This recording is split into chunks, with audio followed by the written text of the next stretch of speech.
right, this is episode 31 of Watership Down, audiobook done very badly by yours truly.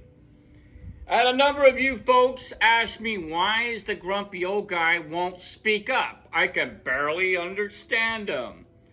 Well, I do not know, so I am going to do this segment and compare this story of El-ahrairah to all the other El-ahrairahs that the grumpy old guy has done. So we are going to compare.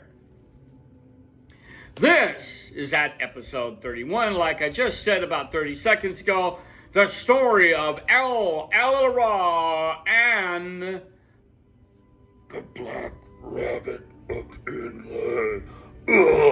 You know, it sounds so friggin' black metal. The Black Rabbit. Anyway, there is a little paraphrase here by Robert Browning. The power of the night in the press of the storm, the post of the foe, where he stands, the arch spear invisible form, yet the strong man must go. By a guy named Robert Browning. So I don't even know who the hell he is. So, anyway, here we go. Sooner or later, everything leaks out and animals get to hear what others think about them. Some say it was Hafsa who told King Tarzan the truth about the trick with the lettuces. Uh-oh. The others say that the Yona the hedgehog went gossiping in the copses. But, however it was, King Tarzan got to know that he's been made a fool when he delivered his lettuces to the marshes of Kafazan. Kafazan? Might as well be as far as Pakistan. Well, anyway, he did not call his soldiers out to fight. Not yet. But he made up his mind that he would find an opportunity to get his own back at El-ahrairah. El-ahrairah knew this, and he wanted all his people to be careful, especially when they went out about alone. Now, one late afternoon in February, do they actually have calendars? Does rabbits have calendars? They must have calendars. Rabscuttle led some rabbits out to a rubbish heap at the edge of the garden, some way away from the warden. The evening came cold and misty, and before twilight a fog came down thick. They set off for home, but they got lost. Then they had trouble with an owl and became confused over their direction. Anyway, Rabscuttle got separated and he strayed into the guards' quarters outside King Tarzan's city, where they caught him and took him up to the king. Okay, these animals and everything like that, they got kingdoms and you got guards. Okay. King Tarzan saw his chance to spite El-ahrairah. He put Rabscuttle in a special prison hole. And every day he was brought out and made to work. Sometimes in the frost, digging and tunneling. But El-ahrairah swore he would get him out somehow. And so he did. For he and two of his does spent 4 days digging a tunnel from the wood into the back of the bank where Rabscuttle had been set to work. And at this end of the tunnel came near to the hole in the bank where Rabscuttle has been sent. He's supposedly digging a turn the hole into a storeroom, and the guards watched outside while he worked. But El-ahrairah reached him, and he could hear him scratching in the dark, and all they slipped down the tunnel and escaped into the woods. When the news reached King Tarzan, he became very angry indeed. He was determined at this time that he would start a war and finish El-ahrairah for once and for all. I'm gonna kick this guy's ass. We're gonna go to war and we're gonna use nukes? No, they don't have nukes. Animals don't have nukes. They should, but they don't. His soldiers set out in the night and went to the meadows of Inle. They gave these names to these places, okay. But they could not get down the rabbit holes. Some tried to be sure, but soon they came out because they met El-ahrairah and the other rabbits. They're not used to fighting in narrow places in the dark and got bitten and scratched until they were glad to come out tail first. But they didn't get away. They sat outside and waited. Whenever any of the rabbits tried to souffle, they found their enemies ready to jump them. King Tarzan and his soldiers couldn't watch all the holes. There was too many. But they were quick enough to dash off wherever they saw a rabbit showed his nose. And very soon El-ahrairah's people found that all they can do is scratch a mouthful or two of grass, just enough to keep them alive, before they had to bolt underground again. El-ahrairah tried every trick he could think of, but he could not get rid of King Tarzan or get his people away. The rabbits began to become thin and miserable underground, and some of them fell ill. Okay, ladies and gentlemen, now think about this for a minute. Can we compare this to what's going on in the Ukraine and Russia? They're attacking these guys, and we're going to go to war and we're going to kick their ass, right?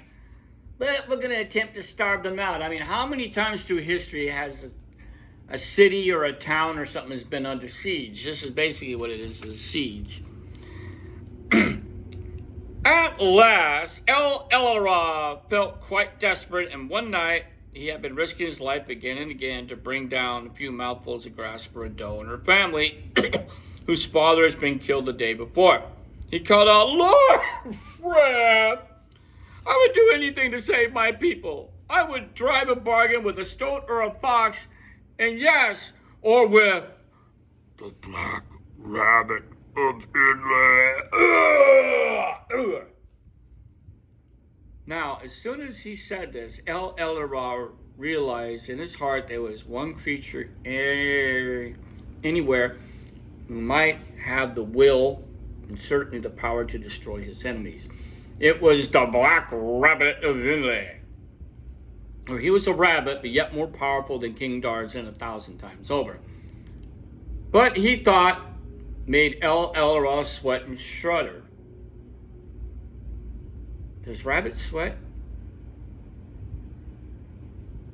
A sweating rabbit. I mean, if it's a Playboy bunny rabbit doing the old uglies, yeah, maybe. But does rabbits have? No, never mind. Never mind. So at last he crouched down where he was in the run. For a time, after a time, he went into his own burrow and began to think what he said and what it meant. Now, as you all know, the black rabbit of Inle is spirit in everlasting darkness. He is a rabbit, but he is that of a cold, bad dream, for which he can only entreat Lord Fripp to save us today and tomorrow. When the snare is set in the gap, the black rabbit knows where the peg is driven. When the weasels dance, the black rabbit is not far off. You all know that some rabbits seem to just throw their lives away between two jokes and a theft. But in truth, it is their foolishness comes from the black rabbit. For it is all by his will that he did not smell the dog or see the gun. The black rabbit brings sickness too. And again he has come in the night and called a rabbit by name, and then the rabbit must go to him, even though he may be young and strong, to save himself from any other danger. He goes with the black rabbit and leaves no trace behind. God damn. Some say the black rabbit hates us and wants our destruction, but the truth is, so we were taught, me, that he, too, serves Lord Frith, and does no more than his appointed task to bring about what must be. Lord Frith is the sun god, to these rabbits, all the rest of these guys. So, and we haven't had too much of that lately over here. Anyway, he would come into the world and he would have to go. He would not go merely to serve a turn of one of the enemy or another. If it were so, it would all be destroyed in a day. He will go by the will of the Black Rabbit of Inle, and only by his will. Okay, the Black Rabbit of Inle in this book is in male form. If you watch the last remake of Watership Down, it's a female. Why they did it, maybe it's a woke thing, I don't know. Just like how they cut Blackberry's balls off in the previous incarnation of the TV series Watership Down, that had to have a woman there, or female. So you took the smartest guy in the entire book, chopped his balls off, and made it into a female because of woke. That's basically what happened.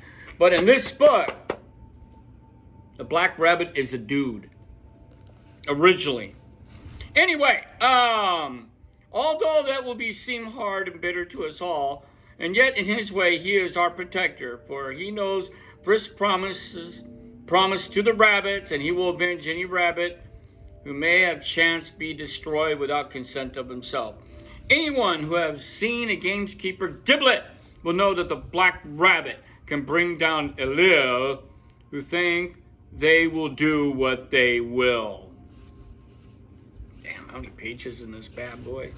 This is a long one, actually. Damn. Anyway, damn. Okay.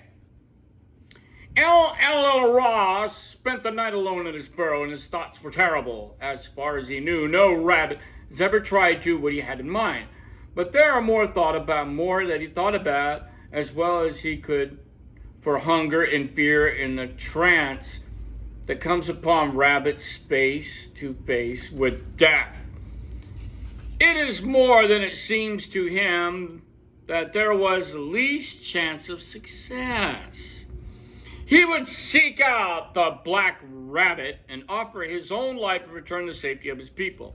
But if he was to offer his life, he did not mean the offer was accepted. It would be better not to go near the Black Rabbit at all. The Black Rabbit may not accept his life, but yet still perhaps he might get a chance to try something else. Only there could be no cheating the Black Rabbit. If his people's safety were to be had, whatever means, the price would be his life. But unless he failed, he would not return. He would therefore need a companion to bring back whatever it was that's going to overthrow King Darzan and save the Warren. Dun dun dun. In the morning, El-ahrairah went to find Rabscuttle, and they both talked far into the day. Then he called his Aslan together and told them what he meant to do. Later in that evening, the last of the twilight, the rabbits came out and attacked King Darzan's soldiers. They fought very bravely, and some of them were killed. The enemy thought they were trying to break out of the warren, and did everything they could to surround them and force them back in their holes. But the truth was that all the fighting simply to distract King Darzan's attention kept his soldiers busy as darkness set in. El-ahrairah and Rabscuttle slipped out at the other end of the warren and made off down the ditch. While the Aslan fell back, King Darzan's soldiers cheered them down their holes, and King Darzan sent a message to say he's ready to talk to El-ahrairah about terms of surrender. A bunch of rabbits are going to surrender to a bunch of dogs. El-ahrairah and Rapscuttle set out on their dark journey. That was the way they went, I don't know, and no rabbit knows. But I remember that old Feverfew, do you guys remember him? Used to say when he told this story, they didn't take long. He said they took no time at all. No. They limped and stumbled through a bad dream to a terrible place they were bound for. Where they were traveling, the sun and the moon meant nothing, and the winter and summer less. But you'll never know. And then he used to look all around at us. You will never know, and neither do I. How far El-ahrairah went on his journey in the dark. You could see the top of the great stone sticking out of the ground. How far is it to the middle? Split the stone, then you'll know. Wow. At last, they came upon a high place where there was no grass. They scrambled upwards over the splinters of a slate amongst gray rocks bigger than sheep. The mist and icy rain swirled around them. There was no sound but trickling of water, and sometimes from far above a cry of leaning of water, and sometimes from far... Wow, did I just say that? A cry of some great evil bird on the wing.